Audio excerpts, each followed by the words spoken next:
There comes a point in every person's life where the excuses start to sound hollow. You've told yourself you need more time. You've convinced yourself you're not ready. You've even blamed your environment, your past, and the people around you. But deep down, there's a quiet voice that refuses to go away. That voice keeps reminding you that there's something more you're supposed to be doing. Destiny is not a loud, flashing sign in the sky. It doesn't always come wrapped in comfort or convenience. Most of the time, it shows up as a persistent pull, a feeling that you can't shake, no matter how hard you try. And the more you ignore it, the louder it becomes in your spirit. The truth is, many people are not lost. They are not confused. They are not without purpose. They are simply running. Running from responsibility. Running from fear. Running from the version of themselves that they know they are supposed to become. You can distract yourself with entertainment, relationships, or busy work. You can bury your calling under obligations and routines. But destiny has a way of chasing you down, cornering you in your quiet moments, and forcing you to confront what you already know. This is not a gentle conversation. This is a wake-up call. Because the longer you run, the more you delay the life that was meant for you. And at some point, you have to ask yourself a hard question. How long are you gonna keep running? Most people say they are afraid of failure, but that is only the surface.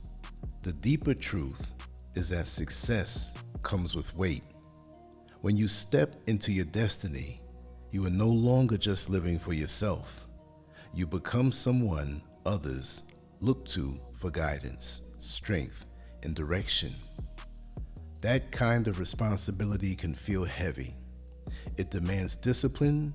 It requires consistency. It forces you to rise even when you don't feel like it.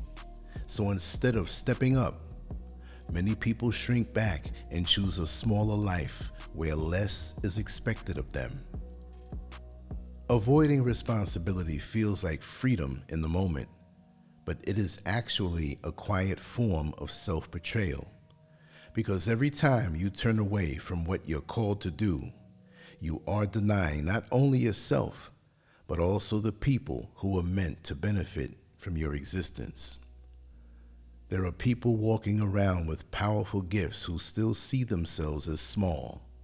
Their inner identity has not caught up with their potential. So when destiny calls, it feels very uncomfortable, almost like wearing clothes that don't fit. If you have spent years seeing yourself as average, stepping into greatness will feel unnatural. You will question it. You will resist it. You may even sabotage it just to return to what feels familiar. Growth requires you to rewrite the story you tell yourself about who you are, and that's not easy. It means letting go of the version of yourself that you have grown comfortable with, even if that version is limiting you. There are people who know they are gifted, but they still feel like frauds. They wait for permission. They wait until they feel ready, not realizing that readiness often comes after action. This mindset keeps people stuck. They disqualify themselves before the world even has a chance to see what they can do. They shrink their voice, hide their abilities, and play small to avoid being found out. But the truth is, nobody starts as an expert. Destiny does not require perfection. It requires movement. And the longer you wait to feel ready, the longer you delay your purpose. Stepping into your destiny will put you in front of people, and people will talk. They will judge. They will misunderstand you. That fear alone is enough to keep many individuals silent and hidden. It is easier to stay in the background where no one can criticize you. It feels safer to blend in rather than stand out. But safety comes at a cost. The cost of your voice, your impact, and your influence.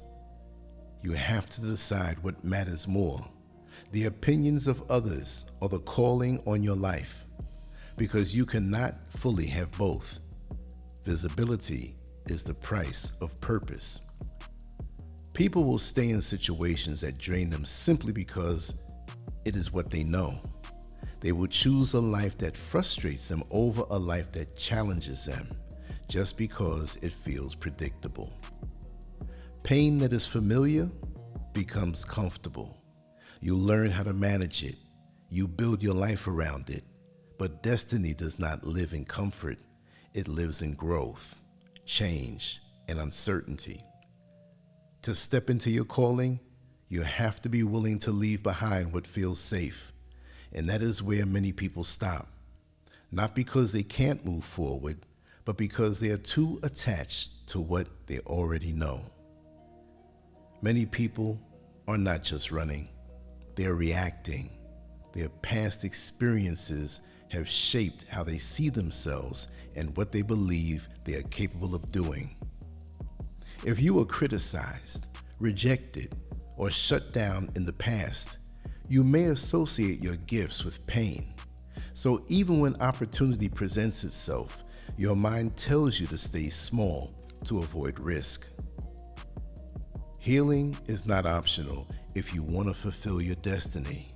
You cannot carry old wounds into a new life and expect to operate at your highest level. At some point, you have to confront what hurt you so it no longer controls you. Growth changes people, and not everyone around you will grow with you. That reality creates fear because humans crave connection and belonging. Some people hold themselves back because they don't want to lose relationships. They don't want to be seen as different. They don't want to outgrow the environment that once defined them.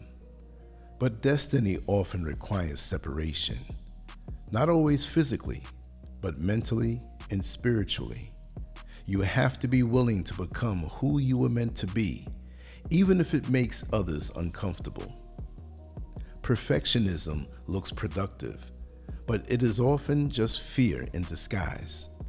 People convince themselves that they need more time, more preparation, more refinement before they begin. In reality, they are avoiding the discomfort of starting. They are afraid of making mistakes, being judged, and falling short. So they delay action under the illusion of preparation. Destiny does not wait for perfection. It responds to action.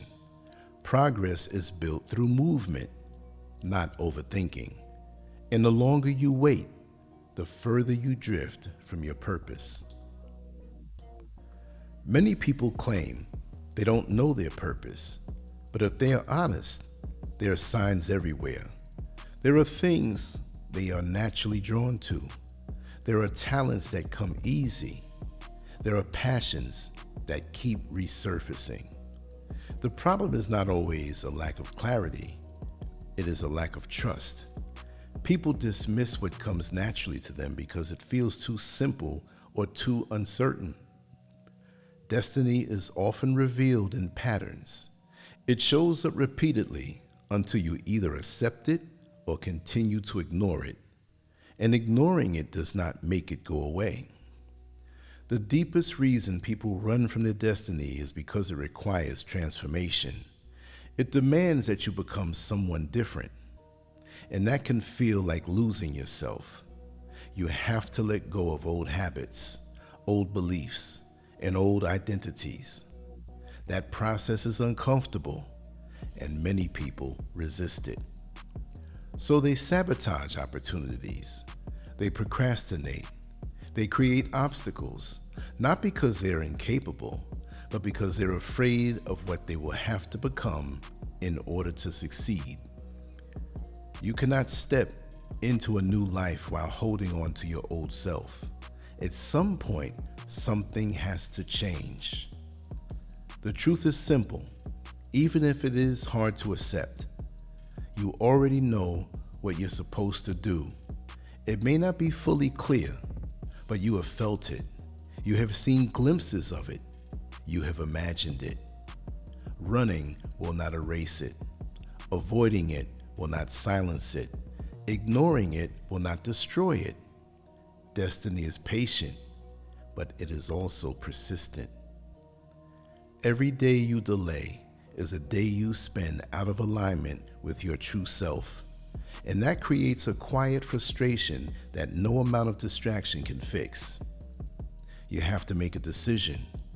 Not tomorrow, not someday, now.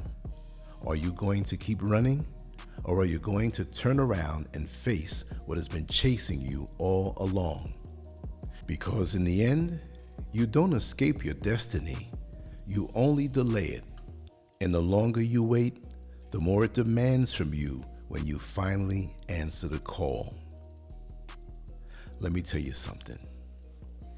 What I just spoke to you was a conversation with myself many years ago. It was the same conversation that I had with myself earlier this afternoon, because more is required of me because of what I have on the inside. And although many people know a lot that I've had inside of me, it's not even 5% of what I know is there. And I'm older now, and I have to come to terms with that new person that I'm becoming and that new person that I have to become. So it's not a thing where you just find out who you are when you're younger and just roll with it, because there's levels to this thing. And I made a promise to myself, no matter how uncomfortable it feels, I'm going to continue to forge forward to share what's inside of me and the seeds of greatness that my Creator put inside of me. Sometimes we can be the ones to block it, and we'll blame everybody else. We'll blame the environment. We'll blame people. We'll blame relationships. We'll blame everything else. But it's something that we must do. And as you well know, you've heard it before. If there's something that you really want to do, you're going to make time to do it. See, there's going to come a time when the chronological time runs out.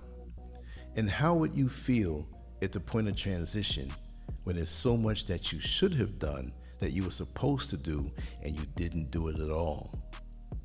Someone, somehow, may have some questions for you why you procrastinated or why you failed to heed the call.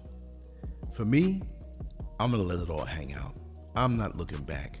People thought when I moved to the motherland that was a big thing. It was in a sense, but you have to take yourself into uncomfortable, unknown places to achieve that new life.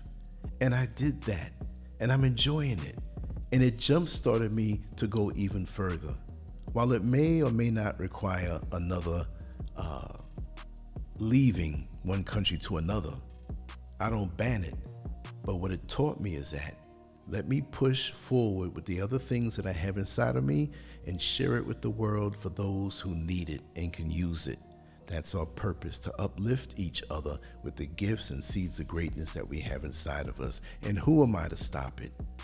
It's not for attention. It's not for notoriety. It's not for status. It's just as a servant and a representative of my Creator, it's something that I have to do. Thank you very much. I hope these words have inspired you. LanceScurv out. I love you all. Take care. Peace.